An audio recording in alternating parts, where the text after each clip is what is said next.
হেই, আসসালামু আলাইকুম। কেমন আছো সবাই আমার প্রিয় প্রিয় এইচএসসি 25 সালের স্টুডেন্টরা? ইয়েস, আমি আয়শা আপু চলে আসছি আয়শা বায়োলজি কেয়ার থেকে। আজকে আমরা একটা মারাত্মক দুর্দান্ত ক্লাস নিব। আমি তোমাদেরকে বলেছিলাম যে আমি বোটানির প্রত্যেকটা অংশ তোমাদেরকে সুন্দর করে বুঝাই দিব, মানে 1 2 এমসিকিউ সব কিছু। ইয়েস, আজকে আমরা যে জিনিসটা নিয়ে আসছি সেটা হচ্ছে ক এবং খ। আজকে এই ভিডিওটা দেখতে হবে। ভিডিওটা কিন্তু খুব বেশি বড় হবে না। আমি চেষ্টা করব 7টা চ্যাপ্টার থেকে তোমাদের যে অংশগুলো খুবই গুরুত্বপূর্ণ এবং যেগুলো পড়লেই কমন আসবে ইনশাআল্লাহ, এগুলোর বাইরে তোমাকে আর কিচ্ছু পড়তে হবে না। তুমি শুধু এগুলোই পড়ে পরীক্ষা হলে চলে যাবা এবং আশা করছি তোমাকে পূর্ণাঙ্গ সেট পেতে, 5টা সেট মানে 50 নম্বর, 50-এ 50 নম্বর পেতে দারুণভাবে এটা তোমাকে সাহায্য করবে। এবং আমি যেগুলো দিয়েছি একদম সাজায় গুছায় রেডি করে দিয়েছি, মানে তুমি শুধু কি করবা, দেখবা, পড়বা, পরীক্ষা হলে চলে যাবা। শুধু এই অংশগুলো, শুধু এই অংশগুলো, ইনশাআল্লাহ আর কোনো চিন্তার কিচ্ছু নাই। তাহলে আমরা এখন প্রথম চ্যাপ্টার নিয়ে কথাবার্তা বলি। দেখি প্রথম চ্যাপ্টারে আমাদের কি কি জ্ঞানমূলক এবং অনুধাবনমূলক প্রশ্ন পড়তে হবে। দেখো, প্রথমেই আমাদের আছে কোষ। কোষের সংজ্ঞা পারো না এরকম কেউ নেই। কোষ কি ছোট্ট করে দিয়ে দিবা। কোষ হলো জীবদের গঠন ও কাজের একক, যা স্বনির্ভর আত্মপ্রজননশীল, তাকেই আমরা কি বলবো, কোষ বলবো। যদি আরো অ্যাড করতে চাও আরও ভালো, আর যদি বেশি কিছু এখন মনে রাখতে পারো তাহলে কোষ হলো জীবদের গঠন ও কাজের একক, তাহলেও হয়ে যাবে ইনশাআল্লাহ। সাইটোলজি কাকে বলে তোমরা জানো, যেখানে আমরা কোষ নিয়ে আলোচনা করব। জীববিজ্ঞানের যে শাখায় সেটাকে আমরা সাইটোলজি বলবো। আদি কোষ এবং প্রকৃত কোষ, এইটা কিন্তু ইম্পর্টেন্ট। আদি কোষ মানে কি, যে সকল কোষে কোনো সুগঠিত নিউক্লিয়াস থাকবে না। সুগঠিত নিউক্লিয়াস থাকবে না মানে শুধু কি থাকবে, ক্রোমাটিন তন্তু। আর প্রকৃত কোষ মানে সুগঠিত নিউক্লিয়াস থাকবে। নিউক্লিয়াসের চারপাশে যে নিউক্লিয়ার মেমব্রেন, তারপর তোমার ভেতর নিউক্লিওপ্লাজম, ক্রোমাটিন তন্তু, নিউক্লিওলাস সব কিছুই থাকবে।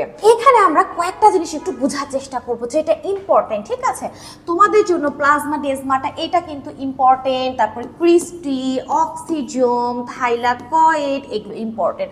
প্লাজমা ডেজমাটা কি দেখবো, প্লাজমা ডেজমাটা মনে করো এটা একটা কোষ দেখতে পাচ্ছ, এটা একটা কোষ দেখতে পাচ্ছ। হ্যাঁ, এখন দুইটা কোষের এই যে সাইটোপ্লাজমিক মেমব্রেন দেখতে পাচ্ছ, এটা গলে গিয়ে দুইটার মধ্যে একটা নলাকার সংযোগ স্থাপন করবে এবং এইটা হবে খুব এলাকায় যেখানে ছিদ্র থাকে এবং এক কোষ থেকে প্রয়োজনীয় উপাদান আরেক কোষের মধ্যে কি হবে, স্থানান্তরিত হবে।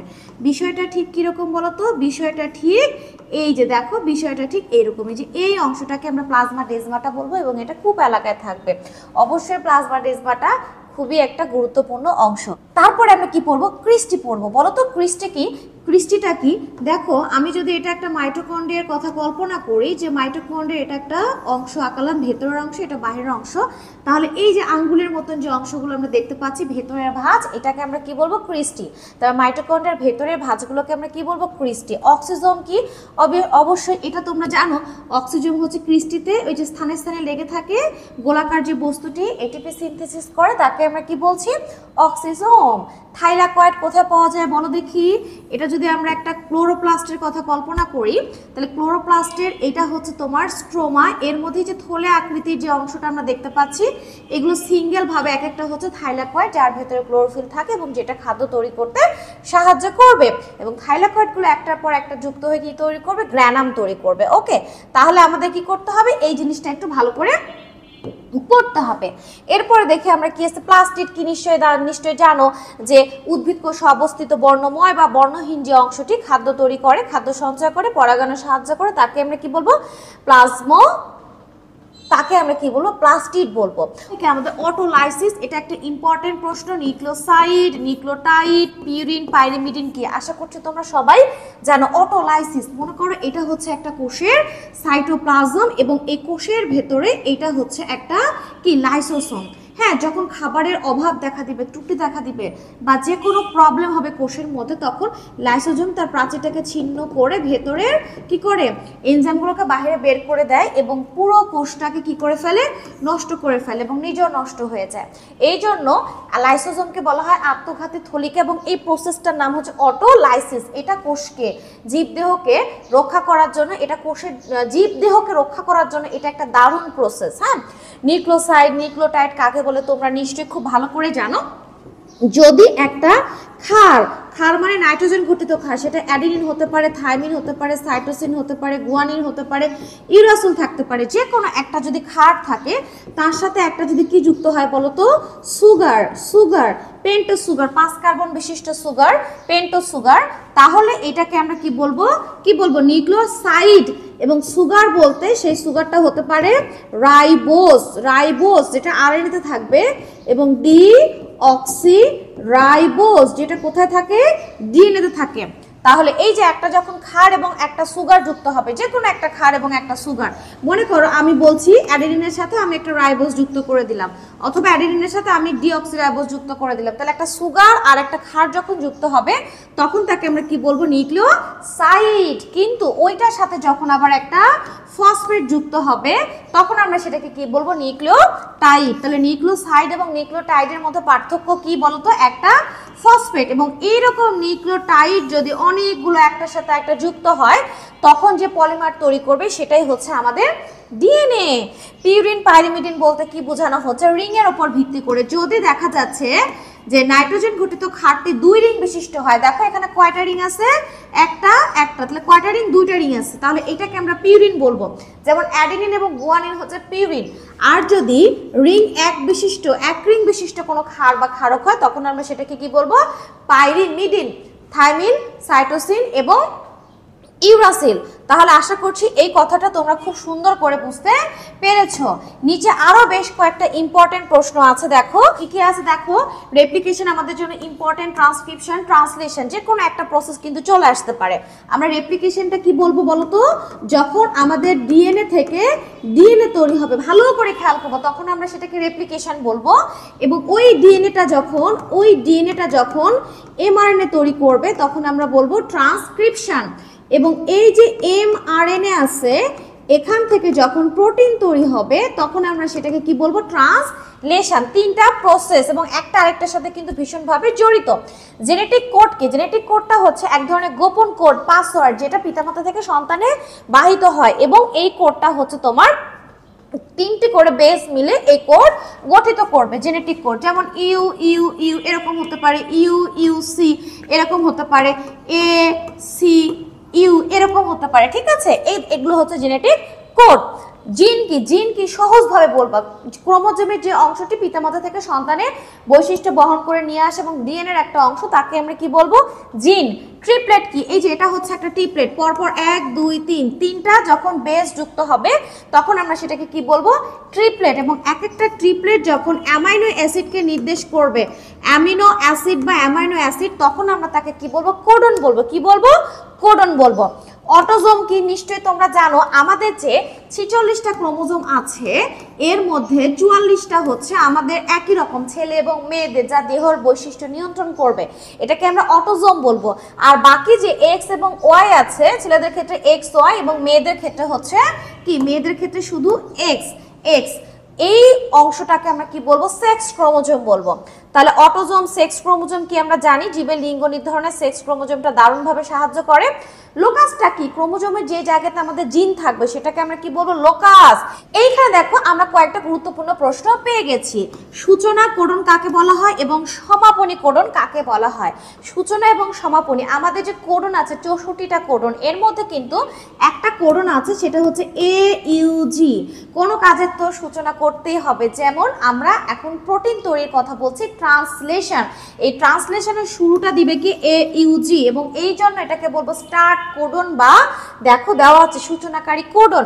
এবং একটা প্রসেস যখন শুরু হয় সেটাকে তো শেষ করতে হবে, শেষ করার জন্য দেখো UAA, UAG, UGA এই 3টা হচ্ছে অফ করে দিবে প্রসেসটা। 3টার মধ্যে যে কোনো একটাই যখন চলে আসবে সিকোয়েন্সে, এমআরএনএ সিকোয়েন্সে, তখনই কিন্তু কি হয়ে যাবে, প্রোটিন তৈরিটা বন্ধ হয়ে যাবে। এই জন্য আমরা এই 3টাকে কি বলবো, স্টপ কোডন। তাহলে স্টার্ট কোডন হচ্ছে আগ, মনে রাখবো আগ, AUG।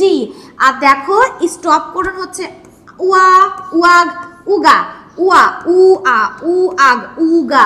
এই 3টা মনে রাখবা, হ্যাঁ 3টা কিন্তু এমসিকিউ আসতে পারে। Single stand binding protein, SSBP কি, সিঙ্গেল স্ট্যান্ড বাইন্ডিং প্রোটিন, যারা ডিএনএ এর 2টা, আমরা যেমন দেখি যে ডিএনএ যখন পড়তে থাকি তখন এই যে ডিএনএ যে ডাবল স্ট্যান্ডে ভেঙে সিঙ্গেল স্ট্যান্ডে কনভার্ট হয়ে গেছে, এরা কিন্তু আবার পরস্পরের সাথে যুক্ত হতে পারে। যুক্ত যেন না হতে পারে, হ্যাঁ, এই জন্য কিছু প্রোটিন আছে যে প্রোটিন কিন্তু এই দুইটা স্ট্যান্ডে যুক্ত হয়ে দুইটা স্ট্যান্ডকে দুই বিপরীত দিক থেকে টেনে ধরে, যেন কখনো তারা যুক্ত হতে না পারে। যুক্ত হলে তো আর কোনো লাভ হবে না, হ্যাঁ, যুক্ত না হলে তখন আবার কি হবে, তোমার ডিএনএ পলিমারেজ এনজাইম এসে তখন তোমার রেপ্লিকেশনটা শুরু করবে, এবং এটা কিন্তু রেপ্লিকেশনের জন্য অনেক বেশি গুরুত্বপূর্ণ। তাহলে খুব ভালো করে এই পড়াগুলো পড়ে ফেলতে হবে। তুমি যদি এই পড়াগুলো পড়ো তাহলে পরীক্ষা হলে গিয়ে তুমি এই প্রশ্নগুলো কমন পাবা। তুমি তোমার বই ফলো করতে পারো, তোমার কাছে যদি কোনো গাইড থাকে সেটা ফলো করতে পারো। তুমি যদি মনে করো যে না আপু আপনার এই পিডিএফটা, এই পড়ানোটা আমার কাছে দারুণ লাগছে, আমি এটাই পেতে চাই, তাহলে কিচ্ছু করা লাগবে না। জাস্ট তুমি আমাদের একটা হোয়াটসঅ্যাপ নাম্বার আছে 01767581108, হ্যাঁ, এই যে নাম্বারটা এখানে বিকাশ এবং নগদ করা আছে, তুমি জাস্ট এই নাম্বারে শুধুমাত্র 100 টাকা সেন্ড মানি করবা এবং ওই স্ক্রিনশট দিয়ে তুমি আমার হোয়াটসঅ্যাপে বলে দিবা, তাহলে এই সুন্দর পিডিএফটা তুমি পেয়ে যাবা। এই সুন্দর পিডিএফটার মধ্যে তোমার টোটাল বোটানির একটা সেটআপ আছে, যেটা পড়লে তোমার না কোনো বই না কোনো গাইড পড়তে হবে, কারণ এই মুহূর্তে কিন্তু তোমার বই বা গাইড পড়ার সময় নেই, এত বেশি কিছু পড়ার সময় নাই, কারণ তোমার প্রিপারেশনটা আসলে আগে থেকেই খারাপ। কিন্তু আমি চাই যে তোমার এই খারাপ প্রিপারেশন যেন না থাকে, তোমার প্রিপারেশনটা যেন এই কয়েকটা দিনে অনেক বেশি কি হয়, হাই লেভেলের হয়েছে এবং তুমি 100তে 100ই পাবা। তবে হ্যাঁ, এই পিডিএফটা কিন্তু বাংলাদেশের যেই মনে করো সেই পড়তে পারবা। কেউ এখানে এই পিডিএফটা ফলো করে 100তে 100 পাবা, এবং কেউ দেখা যাচ্ছে এটা ফলো করে 80-র উপরে পাবা, 85% পাবা। তো আমাদের তো ইচ্ছা কি, আমাদের A+ পাওয়ার, তার মানে তোমরা বাংলাদেশের যে কেউ এই পিডিএফটা ফলো করতে পারো, যে কোনো বোর্ডের স্টুডেন্টই এটা ফলো করতে পারো, ঠিক আছে? খুব সুন্দর করে এটা পড়ে নিবা। তাহলে আমাদের আশা করছি এই বিষয়টা তোমরা বুঝতে পেরেছো। এখন আমরা দেখি আমরা 1 নাম্বার চ্যাপ্টারে কি তোমার অনুধাবনমূলক প্রশ্ন আছে। অনুধাবনমূলক প্রশ্নের মধ্যে কোষকে জীবদের গঠন ও কাজের একক বলা হয়, এটা তুমি নিঃসন্দেহে সবাই পারো। দেহকোষ এবং জননকোষের পার্থক্য পড়তে হবে, ঠিক আছে, ইম্পর্টেন্ট। তবে এখান থেকে যেমন রাইবোজোমকে প্রোটিন ফ্যাক্টরি বলা হয় কেন, গলগি বডিকে প্যাকেজিং সেক্টর বলা হয় কেন, মাইটোকন্ড্রিয়াকে শক্তিঘর বলা হয় কেন, এই অংশগুলো, বা লাইসোজোমকে কেন তোমার আত্মঘাতী থলিকা বলা হয়, এই বিষয়গুলো পড়তে হবে। রাইবোজোমকে প্রোটিন ফ্যাক্টরি কেন বলা হয়, কারণ রাইবোজোমই তোমার প্রোটিন তৈরি করে, সেটা আদি কোষক আর প্রকৃত কোষক, এই জন্য এটাকে আমরা প্রোটিন ফ্যাক্টরি বলবো।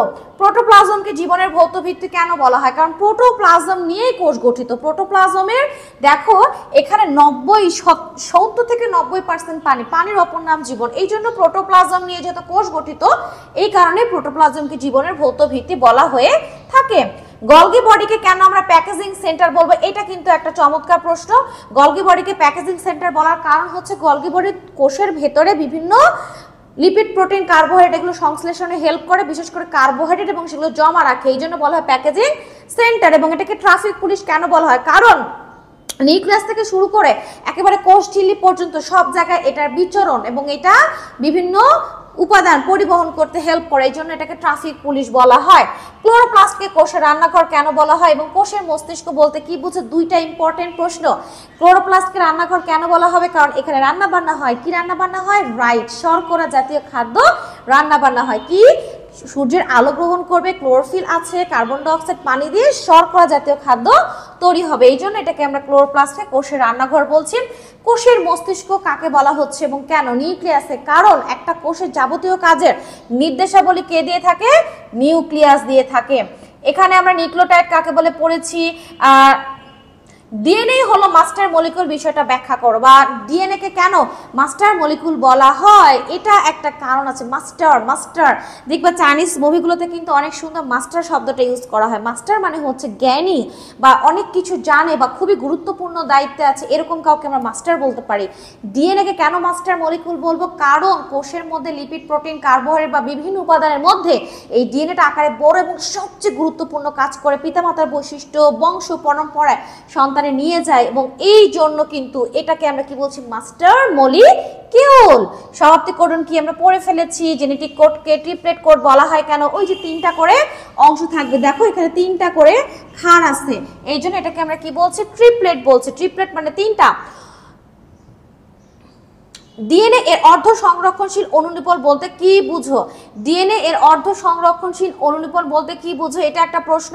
এবং সেন্ট্রোমিয়ারের অবস্থান অনুযায়ী ক্রোমোজোম কত প্রকার এবং কি কি, এই দুটো নিয়ে আমরা এখন একটু কথাবার্তা বলবো। তাহলে দেখো ফার্স্টে আমরা চলে আসি, এখানে কিন্তু আরো বেশ কিছু প্রশ্ন আছে, প্রশ্নগুলো পড়তে হবে। এখন আমরা যে জিনিসটা পড়বো সেটা হচ্ছে ডিএনএ এর অর্ধ সংরক্ষণশীল পদ্ধতি। হ্যাঁ, মনে করো আমরা এখানে একটা কি দেখতে পাচ্ছি, খেয়াল করো, আমরা এখানে একটা ডিএনএ দেখতে পাচ্ছি, এটা হচ্ছে মা ডিএনএ, ঠিক আছে, মাদার ডিএনএ। এবং এখান থেকে উৎপন্ন নতুন যে ডিএনএ, ভালো করে খেয়াল করবা, আমি কালার দিয়ে বোঝানোর চেষ্টা করছি। নতুন ডিএনএতে ভালো করে খেয়াল করো, নতুন ডিএনএতে দেখা যাচ্ছে যে একটা স্ট্যান্ড সেম মায়ের মতন, আরেকটা স্ট্যান্ড নিউ। দেখো এটা কিন্তু একেবারে প্যারেন্টের মতন, তাই না? আর এটা নিউ, এটা একেবারে নিউ এবং এটা হচ্ছে প্যারেন্টের মতো। তাহলে এখানে একটা থেকে কয়টা ডিএনএ তৈরি হচ্ছে? দুইটা। বাট দুইটা ডিএনএ তৈরি হলে কি হবে, দেখো প্রত্যেকটা ডিএনএতে একটা হচ্ছে মায়ের স্ট্যান্ড আছে, আরেকটা হচ্ছে নতুন আসছে। এই যে হাফ নতুন হাফ পুরাতন, এটাকে আমরা কি বলছি? অর্ধ সংরক্ষণশীল পদ্ধতি। আর সেন্ট্রোমিয়ারের অবস্থান অনুযায়ী ক্রোমোজোম কত প্রকার এবং কি কি? অবভিয়াসলি সেন্ট্রোমিয়ার একটা ক্রোমোজোমের কোথায় অবস্থান করছে তার উপর ভিত্তি করে আমরা ক্রোমোজোমকে কয় ভাগে ভাগ করতে পারি? ক্রোমোজোমকে আমরা ভাগ করতে পারি কয় ভাগে? 4 ভাগে। দেখো সেন্ট্রোমিয়ারটা যদি একেবারে মাঝখানে থাকে তাহলে ক্রোমোজোমটাকে আমরা বলবো মেটাসেন্ট্রিক, এবং অ্যানাফেজ যদি একটু কোন অক্ষরের মতন, ভি এর মতন মাঝখানে থাকার কথা, কিন্তু মাঝখান থেকে একটু সরে গেছে, একটু উপরে বা নিচে চলে গেল, তখন একটা বাহু ছোট একটু, আরেকটা বাহু একটু বড় হয়েছে, এটাকে আমরা এল এর মতন। হ্যাঁ, মাঝখানে থাকার কথা কিন্তু মাঝখানে না থেকে কোথায় চলে গেল? প্রান্তের কাছাকাছি, তখন একটা বাহু অনেক ছোট, আরেকটা বাহু অনেক বড়, এটাকে যে অক্ষরের মতন। একেবারে মাঝখানে থাকার কথা কিন্তু না থেকে একেবারে প্রায় প্রান্তে চলে গেছে, তখন আমরা একটা বাহু দেখতে পাবো। এটাকে আমরা কি বলছি বলতো? এটাকে আমরা কি বলছি? টেলোসেন্ট্রিক, এবং দেখতে আয়ের মতন, আয়ের মতন। তার মানে আমরা যদি এগুলো হচ্ছে ক্রোমোজোম মনে করি এবং আমরা যদি এটাকে সেন্ট্রোমিয়ার মনে করি, তাহলে মেটাসেন্ট্রিকের মাঝে থাকবে, সাবমেটাসেন্ট্রিকের মাঝখান থেকে একটু উপরের দিকে বা নিচের দিকে, অ্যাক্রোসেন্ট্রিকে আরো প্রান্তের দিকে, এবং টেলোসেন্ট্রিকে একেবারে কোথায় থাকবে? সেন্ট্রোমিয়ার প্রান্তে, এবং অ্যানাফেজে ভি, এল, আই এবং জে এর মতন দেখতে পাওয়া যাবে। অনেক ইম্পর্টেন্ট একটা অংশ ছিল, খুব ভালো করে এটা পড়ে রাখবে। তাহলে দেখো এটা হচ্ছে আমাদের ফার্স্ট চ্যাপ্টারের পড়া ছিল। তাহলে আমাদের ফার্স্ট চ্যাপ্টারের কিন্তু পড়া শেষ। তাহলে আমরা প্রথম অংশে যেগুলো ইম্পর্টেন্ট ছিল সেগুলো আমরা পড়ে ফেলেছি। এবার আমরা দ্বিতীয় অংশ পড়ব, কোষ বিভাজন। কোষ বিভাজনের এখন আমরা অংশ পড়ব। কোষ বিভাজনের মধ্যে কি কি 1 নাম্বার আছে জ্ঞানমূলক, কি কি আছে আমরা একটু দেখি। কোষ বিভাজন কাকে বলে? তোমরা তো এটা জানোই, যে প্রক্রিয়া এক থেকে একাধিক কোষের সৃষ্টি হয় তাকে আমরা কি বলবো? কোষ বিভাজন। আমাদের জন্য ইম্পর্টেন্ট ক্যারিওকাইনেসিস, সাইটোকাইনেসিস, কোষচক্র, এগুলো অনেকটা ইম্পর্টেন্ট। আমি একটু বুঝাই দেওয়ার চেষ্টা করি। মাইটোসিসে মনে করো এটা একটা কোষ, ডিপ্লয়েড সংখ্যক কোষ, এটা নিউক্লিয়াস এবং ক্রোমোজোম উভয় একবার করে বিভাজিত হয়ে কয়টা কোষের সৃষ্টি করছে? 2টা। এবং দেখো মাতৃকোষের ডিএনএ সবকিছু, হ্যাঁ গুণাগুণ সবকিছু অপত্য কোষ পেয়ে গেছে সেম। এই জন্য কিন্তু এটাকে আমরা সমীকরণিক বিভাজনও বলে থাকি। কিন্তু আমরা যদি মিওসিসের কথা কল্পনা করি তাহলে দেখো এখানে যে মাদার সেল, এটা একটা থেকে কয়বার বিভাজিত হবে? 2 বার বিভাজিত হবে। এটা হচ্ছে 1 এবং আরেকবার বিভাজিত হচ্ছে। একটু ভালো করে খেয়াল করলে দেখবা এক্ষেত্রে একটা কোষের ক্রোমোজোম কিন্তু একবারে বিভাজিত হয়েছে, যে 2n থেকে n হয়ে গেছে, আর বিভাজন করেনি। বাট নিউক্লিয়াস 2 বার বিভাজন করেছে। এই যে এটা একবার বিভাজন করছে, এটা আরেকবার বিভাজন করেছে, এবং একটা থেকে কয়টা কোষের সৃষ্টি করছে? 4টা। এই জন্য এটাকে আমরা মিওসিস বিভাজন বলি। এবং মিওসিসের ফলে দেখো অপত্য কোষে ক্রোমোজোম সংখ্যা n আর মাতৃকোষে 2n, তার মানে অপত্য কোষে অর্ধেক। এই জন্য এটাকে আমরা হ্রাসমূলক বিভাজন বলে থাকি। কিন্তু আলাদাভাবে যদি বলি তাহলে মিওসিস 1কে সমীকরণে, কিন্তু যদি আলাদাভাবে বলি তাহলে মিওসিস 1কে বলা হবে হ্রাসমূলক বিভাজন, কারণ এইখানকার ক্রোমোজোম আর এখানকার ক্রোমোজোম অর্ধেক। আর মিওসিস যে 2 আছে এটাকে আবার আমরা সমীকরণিক বলতে পারি, কারণ এটা মাদার যদি মনে করি, এটা ডটার মনে করি, তাহলে এখানে সেম। মানে মিওসিস 2টা হচ্ছে মাইটোসিসের মতন। তাহলে মিওসিসে কেন হ্রাসমূলক বলা হয়, মাইটোসিসে কেন সমীকরণিক বলা হয়, আশা করছি তোমরা সবাই বুঝতে পেরেছো। ক্যারিওকাইনেসিস এবং সাইটোকাইনেসিস কাকে বলা হয়? ক্যারিওকাইনেসিস মানে নিউক্লিয়াসের যখন বিভাজন হবে সেটাকে আমরা ক্যারিওকাইনেসিস বলবো, এবং এটা আগে হবে। সাইটোপ্লাজমের বিভাজন হলে সাইটোকাইনেসিস বলবো, ঠিক আছে? এটা পরে হবে। এবং সাইটোকাইনেসিস যদি না হয়, একটা কোষের মধ্যে যদি খালি ক্যারিওকাইনেসিস হয় তাহলে নিউক্লিয়াসের সংখ্যা বাড়বে, কিন্তু কোষের সংখ্যা বাড়বে না। তাই কোষের সংখ্যা বাড়ার জন্য কোনটি প্রয়োজন? অবশ্যই সাইটোকাইনেসিস। ইন্টারফেস কাকে বলে? ইন্টারফেসটা হচ্ছে, হ্যাঁ, এই যে আমি অনেক সময় ব্যয় করে ক্লাসটা নিতে আসছি, আমি কিন্তু তোমাদের জন্য অনেক অনেক গভীরভাবে চিন্তা ভাবনা করছি, অনেক সময় ব্যয় করছি, এবং আমি ক্লাসটা নিচ্ছি খুব অল্প সময়ে। ঠিক সেরকম মানে আমার ওই গভীরভাবে ব্যয় করাটা অনেক সময়টা যেমন ইন্টারফেস, আর এখন আমি তোমাদের সাথে কথা বলছি এটা হচ্ছে মাইটোসিস। ক্লিয়ার বিষয়টা? মানে আগে ছিল প্রস্তুতিমূলক পর্যায়ে আমি কিভাবে তোমাদের জন্য একটা সুন্দর করে সহজ করে একটা ক্লাস সেট করব যেটা তোমাদেরকে এ প্লাস পেতে হেল্প করবে, ওখানে অনেক সময় ব্যয় করেছে, ওটা হচ্ছে ইন্টারফেসের মতন। আর এই যে আমি খুব অল্প সময়ে ক্লাসটা সুন্দর করে বুঝাই দিচ্ছি, এটা হচ্ছে মাইটোসিস। ঠিক আছে, তাহলে প্রস্তুতিটা হচ্ছে ইন্টারফেস, কোষের প্রস্তুতি, সে যে পরে বিভাজন করবে, এটা যে প্রস্তুতি নেওয়া হয় সব কিছুর, এটা হচ্ছে ইন্টারফেস। এবং ইন্টারফেস আর মাইটোসিসকে কিন্তু একত্রে বলা হয় কোষচক্র। একটা কোষ বিভাজন করবে, নতুন কোষ সৃষ্টি হবে, তারা আবার প্রস্তুতি নেবে, ইন্টারফেস, আবার বিভাজন করবে, মাইটোসিস, মাইটোসিসে যে কোষগুলো সৃষ্টি হবে আবার তারা প্রস্তুতি গ্রহণ করবে, এইভাবে বারবার ইন্টারফেস মাইটোসিস, ইন্টারফেস মাইটোসিস। কায়েজমা কি এটা তোমরা নিশ্চয়ই সবাই পড়েছো। এখন তাহলে আমরা দেখো এই অংশগুলো পড়বো, এগুলো একটু ইম্পর্টেন্ট। তাহলে প্রথমটা হচ্ছে আমাদের কি ছিল? Crossing over. ক্রসিং ওভার মনে করো এটা হচ্ছে একটা ক্রোমোজোমের ক্রোমাটিড, হ্যাঁ, এবং এটা হচ্ছে আরেকটা ক্রোমোজোমের দুইটা ক্রোমাটিড। ওকে, তো আমরা দেখতে পাচ্ছি যে এই ক্রোমোজোমের যে লম্বালম্বি বিভক্ত হলো দুইটা ক্রোমাটিড সিস্টার, আর এই ক্রোমোজোমে এটার জন্য সিস্টার, দুইটা এটার সাথে এটা আবার নন সিস্টার। তো দুইটা নন সিস্টার ক্রোমাটিড দেখো পরস্পরের কাছাকাছি এসে একটা ইংরেজি অক্ষর এক্স এর মতন হয়েছে, ওই জায়গাকে বলা হয় কায়েজমা, এবং ওই জায়গাটা ভেঙে যাবে। ভেঙে যাওয়ার ফলে কি হবে বলো তো? এইটার অংশ এখানে চলে আসবে, হ্যাঁ, এখানে চলে আসবে, আর এখান থেকে কিছু অংশ এখানে চলে যাবে, এখানে চলে যাবে। এর ফলে কি হবে? জিনের একটা বিনিময় হবে এবং চেহারার মধ্যে বৈচিত্র্য চলে আসবে। সিনোসাইটিক কি? প্লাজমোডিয়াম কি? মনে করো একটা উদ্ভিদ কোষে, একটা কোষের মধ্যে নিউক্লিয়াস যদি একাধিক হয় তাহলে আমরা সিনোসাইটিক বলবো, আর প্রাণী কোষের ক্ষেত্রে যদি সেম একই ঘটনা ঘটে সেটাকে আমরা কি বলবো? প্লাজমোডিয়াম। প্লাজমোডিয়াম। বাইভ্যালেন্ট কি? সিনাপসিস কি? এটা আমরা একটু ছোট্ট করে পড়বো। আমরা প্রোফেজ 1 এর উপপর্যায় রয়েছে, হ্যাঁ, প্রোফেজ 1, মিওসিস 1 এর প্রোফেজ 1 এর উপপর্যায় আছে জাইগোটিন। এই সময় যেটা হয় কি? এই সময় যেটা হয় সেটা হচ্ছে তোমার যে হোমোলোগাস ক্রোমোজোম তারা কিভাবে অবস্থান করে, তারা একেবারে জোড়ায় জোড়ায়, এইভাবে জোড়ায় জোড়ায় অবস্থান করবে, হ্যাঁ, এই যে জোড়ায় জোড়ায় অবস্থান করবে। এই যে জোড় বাঁধা যে ক্রোমোজোম আছে, এই জোড় বাঁধা ক্রোমোজোমকে আমরা কি বলছি? বাইভ্যালেন্ট। এবং এই প্রক্রিয়ার নাম হচ্ছে সিনাপসিস। তাহলে সিনাপসিস হচ্ছে এমন একটা প্রক্রিয়া, জাইগোটিন উপপর্যায়ে দেখা যায় এই সময় ক্রোমোজোমগুলো কি করে? জোড় বাঁধে। একটা কোষের মধ্যে যতগুলো ক্রোমোজোম থাকবে তার অর্ধেক থাকবে বাইভ্যালেন্ট। সাপোজ আমার যদি ক্রোমোজোম থাকে 20টা, তাহলে বাইভ্যালেন্ট থাকবে কতটি? 10টি। তাহলে আশা করছি বুঝতে পেরেছো হোমোলোগাস ক্রোমোজোম কাকে বলা হয়। হোমোলোগাস ক্রোমোজোমটা হচ্ছে ওই যে একটু আগে বললাম যে ক্রোমোজোম জোড়ার একটা পিতার কাছ থেকে আসবে, একটা মাতার কাছ থেকে আসবে, তাকে আমরা বলবো হোমোলোগাস ক্রোমোজোম। অ্যাপোপ্টোসিস কি? জেনেটিক্যালি মৃত্যু। একটা কোষের জেনেটিক্যালি মৃত্যু, স্বাভাবিক মৃত্যুকে আমরা অ্যাপোপ্টোসিস বলবো। যেমন আমরা মায়ের পেটে ভ্রূণ ছিলাম, ফিটাস ছিলাম, আমাদের এই আঙ্গুলগুলো এরকম ছিল না, আমাদের আঙ্গুলের মাঝে এগুলো জয়েন করা ছিল, এগুলো টিস্যুগুলো মারা গেছে বলে কোষগুলো আলাদা হয়ে গেছে, নষ্ট হয়ে গেছে, এবং আমাদের আঙ্গুলগুলো এত সুন্দর ঝরঝরা হয়েছে। তাহলে অ্যাপোপ্টোসিস যদি না হতো তাহলে কিন্তু আঙ্গুলগুলো আটকানো থাকতো। বুঝতেই পারছো? তাহলে অ্যাপোপ্টোসিসটা আমাদের জন্য ভীষণ গুরুত্বপূর্ণ। অনুধাবনের মধ্যে অ্যামাইটোসিস কোষ বিভাজন কাকে বলে? এটা হচ্ছে এমন একটা কোষ বিভাজন যেখানে শুধু নিউক্লিয়াসটা কোনো জটিল মাধ্যম ছাড়াই সরাসরি একটা থেকে দুইটা ভাগে ভাগ হয়ে যায়। কোষ বিভাজন কেন প্রয়োজন সুন্দর করে বলেছি, আশা করছি আগের ক্লাসগুলো করেছো। হ্যাঁ, প্রাণকেন্দ্রিক বিভাজন কাকে বলা হয়? এটা পারবা আশা করছি। মুক্ত প্রাণকেন্দ্রীয় বিভাজন কাকে বলা হয়? আমরা একটু বললাম ফ্রি নিউক্লিয়ার ডিভিশন, ওইটা। দেখো অনিয়ন্ত্রিত মাইটোসিস, এটা কিন্তু খুব সুন্দর একটা বিষয়।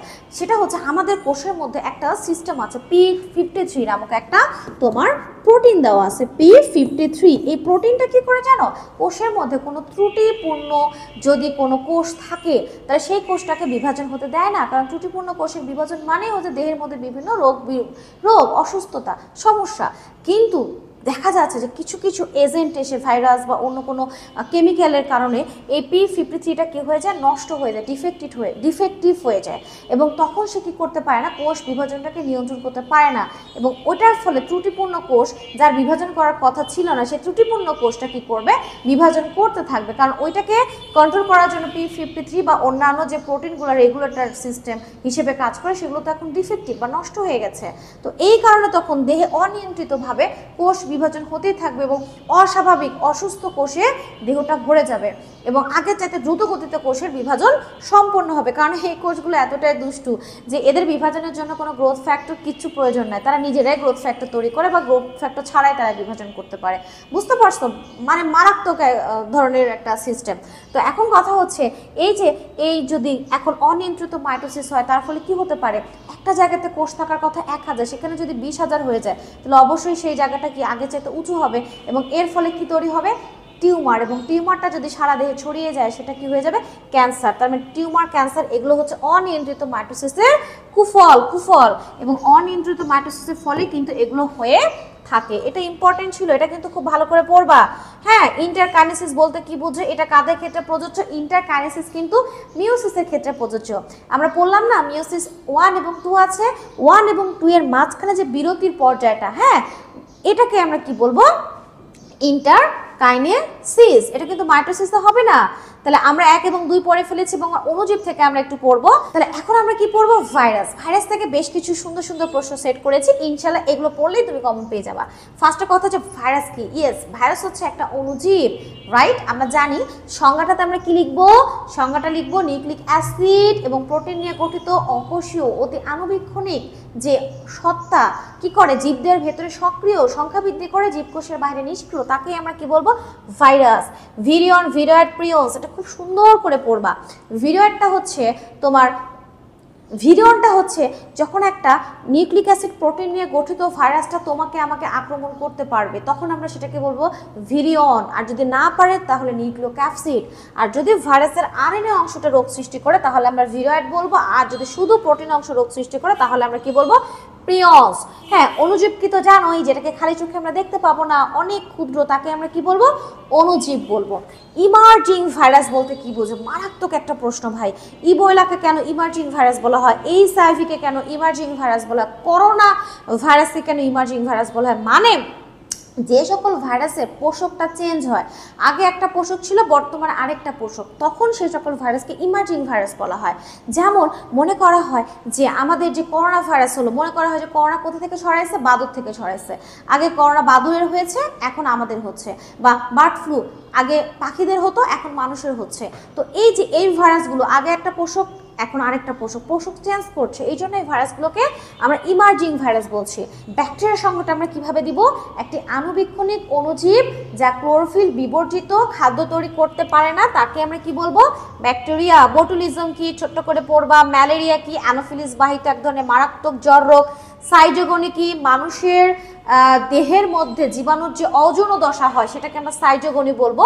গ্যামিটোগনি, স্পোরোগনি, এটা কার মধ্যে হয় বলতে পারবা, এটা মশকির মধ্যে হয়। ক্রপের ভেতরে হলে গ্যামিটোগনি, ক্রপের প্রাচীরে হলে স্পোরোগনি। কলেরা কি, কলেরা হচ্ছে এই যে ভাইব্রিও কলেরি দ্বারা ঘটিত একটি মারাত্মক অসুখ, যা হলে অনেক বেশি পেটের প্রবলেম, পাতলা পায়খানা হবে, বমি হবে। সাইজন কি, সাইজনটা হচ্ছে পরজীবীর এমন একটা দশা যে দশায় একটা পরজীবীর মধ্যে অসংখ্য নিউক্লিয়াস থাকে, দেখো প্রায় 1200 নিউক্লিয়াসের মতন থাকে একটা কোষের মধ্যে, তখন আমরা সেই দশাকে বলবো সাইজন্ট। মেসোসোম কি, ক্যাপসিড কি, প্রোফাস কি, প্লাজমিড কি, পাইরোজেন কি।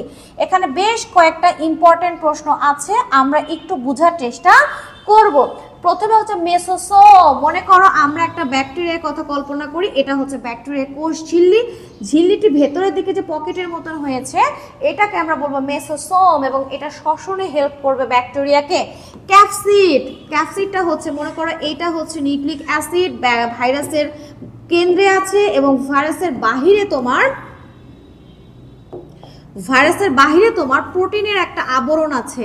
এই যে প্রোটিনের আবরণটা বলছি এটাকে আমরা ক্যাপসিড বলছি, এবং ক্যাপসিডের অনেকগুলো একক আছে, উপ একক আছে।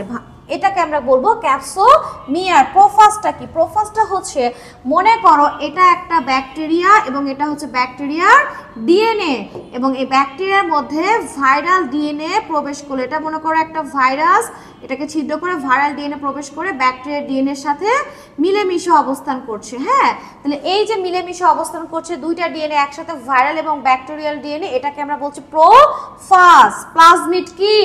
মূল ডিএনএ। মনে করো এটা হচ্ছে একটা ব্যাকটেরিয়া, ব্যাকটেরিয়া এটা হচ্ছে ক্রোমাটিন তন্তু, মূল ডিএনএ। এটার বাইরে যদি কোনো ছোট বৃত্তাকার ডিএনএ থাকে সেটাকে আমরা কি বলবো? প্লাজমিড। এবং এই সকল ব্যাকটেরিয়া রিকম্বিনেন্ট ডিএনএ টেকনোলজিতে বা জেনেটিক ইঞ্জিনিয়ারিং এ খুবই গুরুত্বপূর্ণ ভূমিকা পালন করে। পাইরোজেন কি? পাইরোজেনটা হচ্ছে তোমার যদি জীবাণু দ্বারা আক্রান্ত হই আমরা, তাহলে শ্বেত রক্তকণিকা এই পাইরোজেন নামক কেমিক্যাল ক্ষরণ করে, যার ফলে দেহের তাপমাত্রা স্বাভাবিকের চাইতে কি হয়ে যায়? বেড়ে যায়। জৈব সন্ত্রাস কি? কোনো অণুজীবকে যদি আমরা সন্ত্রাসী কর্মকাণ্ডে ইউজ করি কারো ক্ষতি করার জন্য, ওইটাকে আমরা জৈব সন্ত্রাস বলবো। আই সিনেমা দেখছো? এটা তামিল মুভি আছে, হেভি সুন্দর, খুবই সুন্দর, মানে শিক্ষণীয়। আই ভাইরাসকে প্রবেশ করা দেয় নায়কের শরীরের মধ্যে, ফলে নায়কটা খুব সুন্দর সুগঠিত ছিল, ধীরে ধীরে নায়কের ছোটোখাটো হয়ে কুজা হয়ে যায় এবং স্কিনটা অনেক অনেক খারাপ হয়ে যায়, বাজে হয়ে যায়। এই ভাইরাসটাকে প্রবেশ করানো হয়েছিল কারণ যে ভিলেন ছিল সে নায়িকাকে ছোটবেলা থেকেই পছন্দ করতো। হ্যাঁ, বাট ভিলেনটা অনেক বুড়া ছিল আর নায়িকাটা খুবই ছোট। অনেকে আছে না বুড়া বুড়া মানুষ ছোট ছোট মেয়েকে পছন্দ করে, যাই হোক সেটা তাদের ব্যাপার। তো ভিলেনটা ওই নায়িকাকে পছন্দ করতো এবং নায়ককে মানে জেলাস করতো, সেখান থেকে ওই ভাইরাসটা প্রবেশ করাইছিল। তো এইটা একটু আই আই আই সিনেমাটা দেখবে, ভীষণ সুন্দর শিক্ষণীয় সিনেমা। তো যাই হোক, তাহলে আমরা জীবাণুকে অবশ্যই সন্ত্রাসী কর্মকাণ্ডে ব্যবহার করব না, এটা খুবই খারাপ কাজ, খুবই খারাপ কাজ। হ্যাঁ, এটা করা যাবে না, আল্লাহ আমাদের মাফ করুক সবাইকে। তাহলে এখন কথা হচ্ছে এই যে মেরোজাইগোট কি, ছোট করে ফাজ কি? ফাজটা তোমাদের জন্য ইম্পর্টেন্ট। ফাজ মানে হচ্ছে খেয়ে ফেলা, ফাজ মানে হচ্ছে খেয়ে ফেলা। মনে করো ভাইরাস কাউকে খেয়ে ফেললো, কাউকে বলতে তোমার কোনো ব্যাকটেরিয়া হতে পারে, সায়ানো ব্যাকটেরিয়া হতে পারে, কোনো ছত্রাক হতে পারে, কোনো শৈবাল হতে পারে, এদেরকে যদি অ্যাটাক করে তখন আমরা সেটার নাম কি দিব? ফাজ। যেমন ব্যাকটেরিয়াকে অ্যাটাক করলে নাম দিব ব্যাকটেরিওফাজ, সায়ানো ব্যাকটেরিয়া অ্যাটাক করলে সায়ানোফাজ বলবো। এখানে বেশ কিছু আমাদের 2 নম্বরের প্রশ্ন আমরা পেয়েছি। ভাইরাসকে জীবাণু না বলে বস্তু কেন বলা হয়? কারণ হচ্ছে ভাইরাসকে জীবাণু কেন বলবো? জীব হতে হলে কোষ প্রয়োজন, ভাইরাসে কিন্তু কোনো কোষ নেই। ভাইরাসে শুধু কি আছে বলতে পারবা? ভাইরাসে শুধুমাত্র নিউক্লিক অ্যাসিড আছে এবং কি আছে? নিউক্লিক অ্যাসিড এবং তাকে ঘিরে প্রোটিন আছে। এখানে কোনো নিউক্লিয়াস, কোনো সাইটোপ্লাজম, কোনো কোষ ঝিল্লি, কোষ প্রাচীর কিচ্ছু নাই। এই জন্য ভাইরাসকে বস্তু বলা হয় এবং অকোষীয় বলা হয়। এইডস রোগকে মরণব্যাধি কেন বলা হয় জানো তো? যে এইডস আমাদের একটা এমন রোগ যে রোগ হলে মৃত্যু 100% অবধারিত। এইডসের জন্য দায়ী হচ্ছে এইচআইভি ভাইরাস। ভাইরাসটা কি করে বলো তো? শরীরের ভেতরে প্রবেশ করে আমাদের যে ইমিউনো সিস্টেমটাকে নষ্ট করে ফেলে, আমাদের শ্বেত রক্তকণিকাগুলোকে ধ্বংস করে ফেলে, এবং যার ফলে জীবাণুকে ধ্বংস করার জন্য শ্বেত রক্তকণিকা থাকে না ওইভাবে এবং ঠিক মতন কাজ করতে পারে না শ্বেত রক্তকণিকা। ফলে এইডস যদি কারো হয় সে অন্য যে কোনো অসুখে দেখা যাচ্ছে মারা যাচ্ছে। ঠিক আছে, এইচআইভিকে কেন ইমার্জিং ভাইরাস বলা হয়? ওই যে এইচআইভি ভাইরাসটাকে বানরে আক্রমণ করতে বলে মনে করা হয়, এখন মানুষকে, এই জন্য এটাকে আমরা কি বলছি? ইমার্জিং ভাইরাস বলছি। ঠিক আছে, এগুলো একটু সুন্দর করে পড়ে ফেলবা। ব্যাকটেরিয়াকে কেন আদিকোষী বলা হয় বা ইকোলাইকে কেন আদিকোষী জীব বলা হয়? নিশ্চয়ই জানো যে এদের কোনো সুগঠিত নিউক্লিয়াস নেই বা রাইবোজোম ছাড়া অন্য কোনো অঙ্গাণুও নাই, এই জন্য এদেরকে আমরা কি বলছি?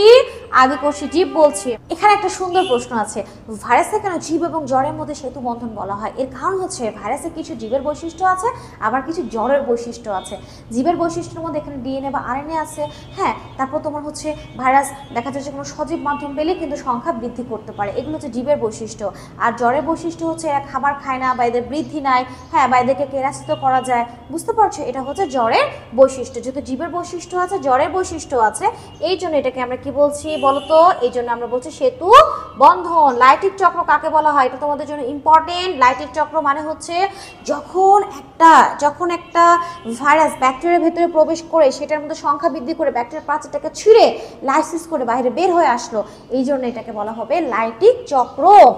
এবং এখানে আরো 2টা সুন্দর প্রশ্ন আছে। কেন কলেরা হলে আমাদের ডিহাইড্রেশন হয়? কলেরা হলে পানি শূন্যতা দেখা যায় কেন? কারণ কলেরা হলেই আমাদের শরীর থেকে অনেক বেশি পানি বেরিয়ে যায়, আমাদের দেহ থেকে অনেক খনিজ উপাদান বেরিয়ে যায় এবং প্রচুর পরিমাণে পাতলা পায়খানা বমি হওয়ার কারণে তখন আমাদের শরীরে পানির স্বল্পতা দেখা দেয়। যেহেতু প্রচুর পানি বের হয়ে যাচ্ছে এই জন্য পানির স্বল্পতা দেখা যায়। ম্যালেরিয়া জীবাণু দুটি পোষকের কেন প্রয়োজন? কারণ ম্যালেরিয়া পরজীবী হচ্ছে খুবই নিম্ন শ্রেণীর একটা জীব, তাই তাদের অভিযোজন ক্ষমতা বাড়ানোর জন্য, তাই তাদের জীবনী শক্তি বাড়ানোর জন্য, তাই তাদের প্রতিকূল অবস্থা থেকে রক্ষা পাওয়ার জন্য, হ্যাঁ, লং লাস্টিং এর জন্য দুইটা পোষকের প্রয়োজন, অবশ্যই একটা মানুষ এবং একটা হচ্ছে মশকি। হেপাটিক সাইটোগনি কাকে বলা হয় তোমরা কি বলতে পারবা? অবশ্যই হেপাটিক সাইটোগনি মানে যকৃতের একটা ব্যাপার আছে, তাই না? তাহলে যে চক্রটা জীবাণু, যে চক্রটা মানবদেহের যকৃতের মধ্যে হয় সেটাকে আমরা কি বলবো? হেপাটিক সাইটোগনি। এখন আমরা যে জিনিসটা পড়বো নগ্নবীজ এবং আবৃতবীজ। ও ফাইন, এই চ্যাপ্টারটা অনেক অনেক অনেক বেশি ইম্পর্টেন্ট এবং এখান থেকে আমরা ইনশাআল্লাহ কমন পাবো। এখানে দেখো জ্ঞানমূলক প্রশ্ন। নগ্নবীজ উদ্ভিদ কাকে বলা হয়? আবৃতবীজ, এটা তো আমরা জানি সবাই, ছোট ছোট করে পড়বা। আমরা এখন যে জিনিসটা পড়বো সেটা হচ্ছে পুষ্পপুট। অবশ্যই এটা খুবই গুরুত্বপূর্ণ। মনে করো আমি যদি একটা ফুলের কথা কল্পনা করি, হ্যাঁ, একটা ফুলের কথা কল্পনা করি, তাহলে খুব সহজে কিন্তু আমি মনে করছি যে এটা হচ্ছে আমি একটা ফুলের বৃতি আঁকিয়েছি এবং এটা হচ্ছে ফুলের পাপড়ি আঁকিয়েছি, বুঝছো? দেখো এই ফুলটা কিন্তু বৃতি এবং পাপড়ি সুন্দরভাবে আলাদা করা যাচ্ছে, কিন্তু কখনো কখনো এমন হয় যে একটা ফুলের এমন একটা অংশ তুমি দেখতে পাচ্ছ যে তুমি দেখে বুঝতে পারছো না যে কোনটা বৃতি আর কোনটা পাপড়ি, মানে দুইটা একই রকম দেখতে, আকার আকৃতি বর্ণে পৃথক করা যাচ্ছে না। তখন আমরা সেটাকে কি বলবো? পুষ্পপুট বা পেরিঅ্যান্থ। তো এই যে পুষ্পপুট, এটা হচ্ছে সেই পুষ্পপুট, এটা ধানে পাওয়া যায়। পুষ্প সংকেত, পুষ্প প্রতীক কাকে বলা হয়? এটা ছোট্ট করে সংজ্ঞা পড়ে নিবা। একটা পুষ্পের যা কিছু আছে, হ্যাঁ, সংখ্যা টংখ্যা, অবস্থান কোথায় আছে, এগুলো যদি আমরা কোনো চিহ্নের মাধ্যমে দেখাই, সংকেতের মাধ্যমে, সেটাকে আমরা পুষ্প সংকেত বলবো। আর যদি ছবির মাধ্যমে দেখাই, হ্যাঁ, তখন আমরা সেটাকে কি বলবো? তোমার পুষ্প প্রতীক বলবো।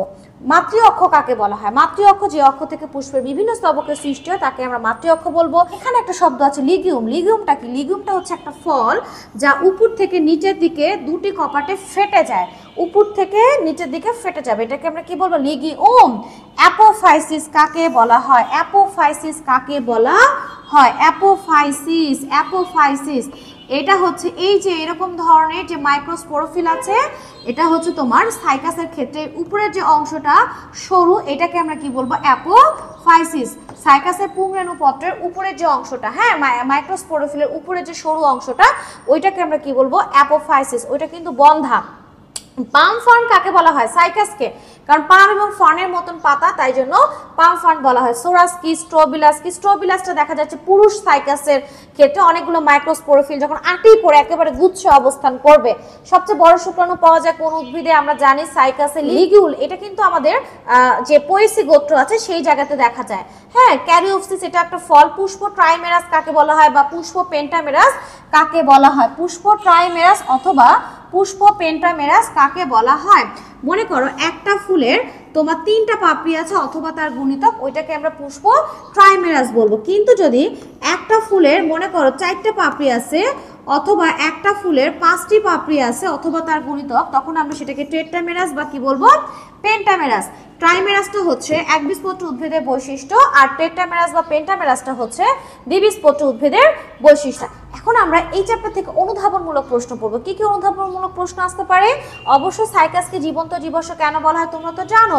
অতীতকালের কোনো উদ্ভিদের সাথে যদি বর্তমানকালের কোনো উদ্ভিদের মিল থাকে বৈশিষ্ট্য, তখন আমরা সেই জীবিত উদ্ভিদকে বলবো জীবন্ত জীবাশ্ম। যেমন সাইকাস হচ্ছে একটা জীবন্ত জীবাশ্ম। কেন বলা হয় জানো? সাইকাস এটা হচ্ছে সাইকাডালিস বর্গের অন্তর্ভুক্ত এবং এই বর্গের মধ্যে তোমার 9টি গণ এবং 100টি প্রজাতি আছে। এই 100টি প্রজাতির সমস্ত উদ্ভিদের বৈশিষ্ট্য যেরকম বিলুপ্ত হয়ে গেছে, সেই বিলুপ্ত হয়ে যাওয়া উদ্ভিদের সাথে অনেক বেশি মিল সম্পন্ন। এই জন্য সাইকাস সহ এই 100টি প্রজাতিকে জীবন্ত জীবাশ্ম বলা হয়ে থাকে।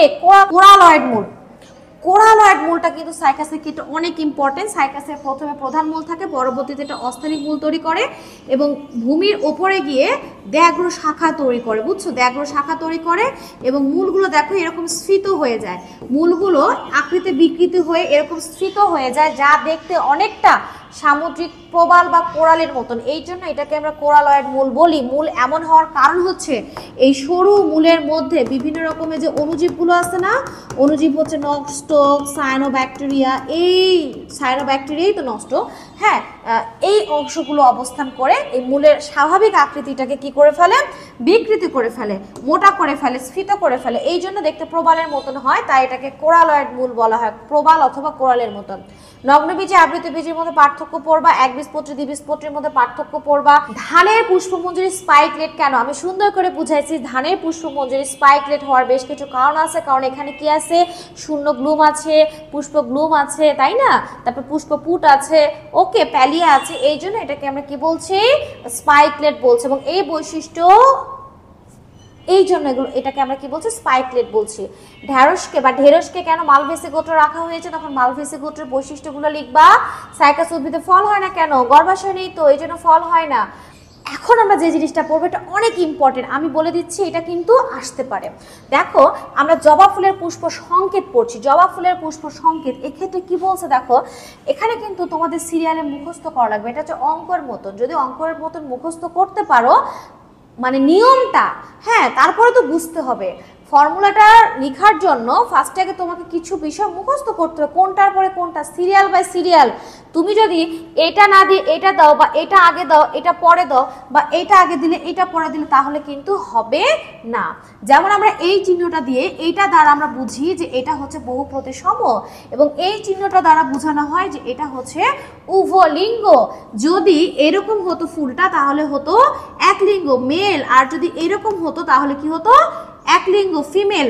যেহেতু এটা উভলিঙ্গ, তাই ভবিষ্যতে পরবর্তীতে তোমাকে কিন্তু তার পুংস্তবক স্ত্রীস্তবক সম্পর্কে ডিটেল লিখতে হবে। দেখো জবা ফুলে কিন্তু উপবৃত্তি পাওয়া যায়, বৃত্তের নিচে উপবৃত্তি পাওয়া যায়, উপবৃত্তির নিচে আমরা 5 লিখছি। যেমন আমরা পানির সংকেত লিখি না, হাইড্রোজেন 2টা বলে H2, ঠিক সেরকম উপবৃত্তি কয়টা আছে, 5টা আছে, এবং 5টা মানে মুক্ত, একে অপর থেকে আলাদা আছে। এখানে বৃত্তি দেখো, এটাও 5টে, কিন্তু ব্র্যাকেট দিয়ে আমরা বোঝাচ্ছি যুক্ত। তাহলে কোনো কিছুতে যদি, কোনো কিছুর বাহিরে যদি কোনো ব্র্যাকেট না থাকে, সেটা হবে মুক্ত, সেটা হবে মুক্ত, এরকম মানে মুক্ত। কিন্তু আমরা যদি ব্র্যাকেট করে দিই, যুক্ত করে দিব, তখন হয়ে যাবে যুক্ত। এটা কিন্তু তোমাদের বুঝতে হবে। এখন বৃত্তির পরে আমরা কি পাবো, দলমণ্ডল। দলমণ্ডলের পাপড়ি কয়টা, 5টি, এবং মুক্ত। পুংকেশর অসংখ্য, দেখো ইনফিনিটি দেওয়া আছে, অসংখ্য এবং যুক্ত। আর দলমণ্ডল এর পাপড়ি এবং পুংকেশর আবার পরস্পরের সাথে কি আছে, যুক্ত। উপরে যদি দুইটা স্তবকের উপরে যদি রেখা দেওয়া হয়, তাহলে বুঝতে হবে ওই দুইটা স্তবক আবার পরস্পরের সাথে যুক্ত। গতে গর্ভাশয়, নিচে দাগ দেওয়া আছে, উপরে দেখো গ আছে, তার মানে গর্ভাশয় উপরে আছে। অধিগর্ভ এবং কয় প্রকোষ্ঠে বিভক্ত, 5, এবং এরাও পরস্পরের সাথে যুক্ত, এরাও পরস্পরের সাথে যুক্ত। ধানের ক্ষেত্রে আবার দেখো ভিন্ন, ধানের ক্ষেত্রে আমরা কি ভিন্নতা দেখতে পাচ্ছি, ধানে আবার কিন্তু মঞ্জুরি পত্র আছে, তাই মপ লিখেছি, উপমঞ্জুরি পত্র আছে, তাই উপমঞ্জুরি পত্র লিখেছি। এখানে কিন্তু মঞ্জুরি পত্র নেই, তাই লিখিনি, এখানে আছে, তোমাকে লিখতে হচ্ছে। এটা দ্বারা বোঝাচ্ছে ফুলটি হচ্ছে কি এক প্রতিসম, এবং এটাও কিন্তু উভলিঙ্গ। পুতে পুষ্পপুট, পুষ্পপুট কয়টা আছে, 2টা আছে, এবং পুংতে হচ্ছে পুংকেশর 6টা, 3টা করে 2 আবর্তে সজ্জিত। এটারও কিন্তু গ উপরে আছে, মানে গর্ভাশয় অধিগর্ভ, এবং 1 আছে, তার মানে গর্ভাশয় কয় প্রকোষ্ঠ বিশিষ্ট, 1 প্রকোষ্ঠ বিশিষ্ট। গর্ভাশয় কয় প্রকোষ্ঠ বিশিষ্ট, 1। এটা একটু ভালো করে পড়বা। আর অসম রেণু প্রসূতা মানে হচ্ছে যদি মেল এবং ফিমেল রেণু ভিন্ন হয়, অসম রেণু প্রসূতা বলছি। সাইকাস ভিন্নভাষী কেন, ছেলে এবং মেয়ে ভিন্ন, ছেলে গাছ মেয়ে গাছ ভিন্ন, স্ত্রী উদ্ভিদ মেয়ে ছেলে উদ্ভিদ মানে পুরুষ উদ্ভিদ এবং মেয়ে উদ্ভিদ ভিন্ন। সহবাসী উদ্ভিদ কাকে বলবে, যখন একই উদ্ভিদে মেল ফিমেল দুইটা গ্যামেটই তৈরি হবে। এবং এইটা হচ্ছে পুষ্প প্রতীক, এবং এইটা হচ্ছে পুষ্প প্রতীক। একটা হচ্ছে জবা, আর একটা হচ্ছে কিসের, ধানের। যদি পারো পুষ্প প্রতীকটা একটু দেখে নিও, পুষ্প প্রতীকের ওপর অবশ্য আমি একটা আলাদা ক্লাস দিব। তাহলে আমরা আসছি টিস্যু ও টিস্যু তন্ত্র। এখান থেকে আমরা টিস্যু কাকে বলে, এটা একটা প্রশ্ন আছে ছোট্ট করে, যদি কতগুলো কোষ একই সাথে অবস্থান করে আমরা টিস্যু বলবো। ভাজক টিস্যু কাকে বলা হয়, যেটা বারবার বিভাজিত হয়। মেরিস্টেম কি, মেরিস্টেম মানে ভাজক টিস্যু যে অংশটা বারবার বিভাজিত হবে। প্রোটোডামটা হচ্ছে যে ভাজক টিস্যু যেটা বাহিরের ত্বক গঠন করবে। স্টোমাটা কি, স্টোমাটা মানে তোমার পাতায় অবস্থিত যে বিশেষ রন্ধ্র, যেটা দিয়ে পানি গ্যাস বের হয়ে যায় বা গ্যাস প্রবেশ করে বের হয়। হ্যাঁ, ক্যাম্বিয়ামটা কি, একটা ভাজক টিস্যু যেটা তোমার কি করে ভাজক টিস্যু যা জাইলেম ফ্লোয়েমের মাঝে অবস্থান করে সেকেন্ডারি বৃদ্ধি করতে সাহায্য করে। এখানে আরো বেশ কিছু প্রশ্ন আছে, এগুলো পড়ে ফেলতে হবে। হ্যাঁ, মেসোফিল কি, মেসোফিল কাকে বলা হয়, প্রোটোজাইলেম মেটাজাইলেম কি। যদি জাইলেমের গর্তটা বড় হয় তখন আমরা মেটাজাইলেম বলবো, আর যদি গর্তটা ছোট হয় মানে ভেসেলের গর্তটা ছোট হয়, ভেসেল সরু হয়, তাহলে আমরা বলবো প্রোটোজাইলেম। এপিব্লেমা এবং এপিডার্মিসটা ইম্পর্টেন্ট। এপিব্লেমা মূলের যে বাইরের ত্বক এপিব্লেমা, আর কাণ্ড আর পাতার বাইরের ত্বকে এপিডার্মিস বলবো। জাইলেম কি, জাইলেমটা হচ্ছে এক ধরনের পরিবহন টিস্যু যা পানি এবং খনিজ লবণ পরিবহন করবে। আর কিউটিকলটা হচ্ছে কিউটিন বা সুবেরিনের একটা স্তর, যেটা আমরা কি দেখতে পাই, কাণ্ডে দেখতে পাই। অনুধাবনমূলক প্রশ্নের মধ্যে এখানে কি কি প্রশ্ন আছে? পার্শ্বীয় ভাজক টিস্যু বলতে কি বুঝো? আমরা জানি যে পার্শ্বীয় ভাজক টিস্যুটা হচ্ছে যে ভাজক টিস্যুটা উদ্ভিদের লম্ব বরাবর অবস্থিত এবং এটার ফলে গাছ সরু থেকে মোটা হয়, এটাকে আমরা কি বলছি, পার্শ্বীয় ভাজক টিস্যু। ভাজক টিস্যুর বেশ কিছু বৈশিষ্ট্য দেওয়া আছে। ভাজক টিস্যু বৈশিষ্ট্যগুলো খুব সুন্দর করে, খুব ভালো করে ছোট ছোট করে পড়ে নিবা, যে বারবার বিভাজিত হয়, আন্তঃকোষীয় কোনো ফাঁকা জায়গা থাকে না, এদের মধ্যে প্লাস্টিকটা প্রোপ্লাস্টিক থাকে, মানে খাদ্য তৈরি করে না, এরা খুবই দ্রুত গতিতে বৃদ্ধি পায়, তাই বিপাকীয় হার অনেক বেশি, কোষপ্রাচীর অনেক বেশি পাতলা, সেলুলোজ নির্মিত, কোষগুলো নিউক্লিয়াস আকারে বড়, সাইটোপ্লাজম ঘন এবং কোষগুলো আকারে ছোট, এগুলো পড়বা। স্টোমাটার কাজ কিন্তু পড়তে পারো, সেটা হচ্ছে স্টোমাটা দিয়ে পানি বাষ্প আকারে বের হবে, শ্বসনে অক্সিজেন প্রবেশ করবে, কার্বন ডাইঅক্সাইড বের হবে, আর শালক সংশ্লেষণে কার্বন ডাইঅক্সাইড প্রবেশ করবে, অক্সিজেন বের হয়ে যাবে। দেখো, রাসিনার পরিবহন কলাগুচ্ছকে লেপ্টোসেন্ট্রিক কেন বলছি? বলবোই তো, কারণ রাসিনাতে তোমার জাইলেমটা বাইরে থাকবে আর ফ্লোয়েমটা ভেতরে থাকবে, মানে ফ্লোয়েমটা কেন্দ্রে থাকবে আর জাইলেমটা পরিধির দিকে থাকবে, এই জন্য এটাকে আমরা লেপ্টোসেন্ট্রিক বলছি। হাইড্রাথোড কাকে বলা হয়? হাইড্রাথোড এবং স্টোমাটা বিষয়টা একটু তোমাদেরকে ক্লিয়ার করে, হ্যাঁ, হাইড্রাথোড এবং স্টোমাটা খুব ভালো করে খেয়াল করবা। হাইড্রাথোড এবং স্টোমাটা, মনে করো এটা হচ্ছে একটা পাতা, আমরা পাতার মানে উপরের ত্বক নিচের ত্বকে কিছু নির্দিষ্ট দূরত্ব পরপর যে রন্ধ্র দেখতে পাবো, এটাকে আমরা স্টোমাটা বলবো। এটা দিয়ে পানি কিন্তু বের হবে, অবশ্যই বাষ্প আকারে বের হবে, এবং এটা দিয়ে যে অক্সিজেন বা কার্বন ডাই অক্সাইড আছে সেটাও যাওয়া আসা করবে, মাথায় রাখবা। কিন্তু যদি আমরা বলি যে আমরা পাতার শুধু বুঝো কিনারা বরাবর এবং শীর্ষ দেশে যে ছোট ছোট রন্ধ্র থাকবে, উপর নিচ পৃষ্ঠে নয়, কিনারা বরাবর, এটাকে আমরা পত্ররন্ধ্রকে পানি পত্ররন্ধ্র বলবো, এবং এটা দিয়ে পানি বের হবে তরল আকারে, পানি বের হবে তরল আকারে, ভালো করে শুনবা, পানি বের হবে তরল আকারে, মাথায় রাখবা। তাহলে পত্ররন্ধ্র এবং পানি পত্ররন্ধ্র কি? পানি পত্ররন্ধ্রকে কিন্তু আমরা হাইড্রাথোড বলে থাকি, এবং এটা আর্দ্র গরম রাতে পানিগুলো তরল আকারে বের হবে, সকালে তুমি দেখবা যে শিশিরের মতন পড়ে আছে ঘাসের ওপর, বা তোমার হচ্ছে কচু গাছে, তারপরে হচ্ছে টমেটো গাছে, এরকম সুন্দর শিশিরের মতন দেখা যায়। আসলে ওটা কিন্তু শিশির না, ওইটা হচ্ছে তোমার কি হয়েছে, গাটেশান হয়েছে, মানে এই যে পানি পত্ররন্ধ্র দিয়ে তরল আকারে পানি বের হয়ে গেছে, ওটাকে আমরা কি বলছি, গাটেশান বলছি। এখানে সুন্দর করে পার্থক্য দিয়ে দেওয়া আছে, তোমরা কিন্তু পার্থক্যটা খুব ভালো করে পড়ে ফেলবা। হ্যাঁ, ত্বকীয় টিস্যুতন্ত্র কাকে বলা হয়? যে টিস্যুতন্ত্র উদ্ভিদের ত্বক তৈরি করে। ভাজক টিস্যু স্থায়ী টিস্যুর মধ্যে পার্থক্য ইম্পর্টেন্ট। রক্ষী কোষ বলতে কি বুঝো? এটা পত্ররন্ধ্রের দুই পাশে থাকবে এবং এটা পত্ররন্ধ্রকে স্ফীত হওয়া, পত্ররন্ধ্রের দুই পাশে থাকবে রক্ষী কোষ, এবং এটি পত্ররন্ধ্রকে খোলা বা বন্ধ হওয়া নিয়ন্ত্রণ করবে। উদ্ভিদ শারীরতত্ত্ব, এটাও কিন্তু আমাদের ইম্পর্টেন্ট টপিক। ম্যাক্রো মাইক্রোমোলো কাকে বলছি? ম্যাক্রো মানে হচ্ছে যেটা অনেক পরিমাণে, বেশি পরিমাণে উদ্ভিদের লাগে তাকে ম্যাক্রোমোলো বলছি, এবং যেটা কম পরিমাণে লাগে সেটাকে আমরা মাইক্রোমোলো বলবো।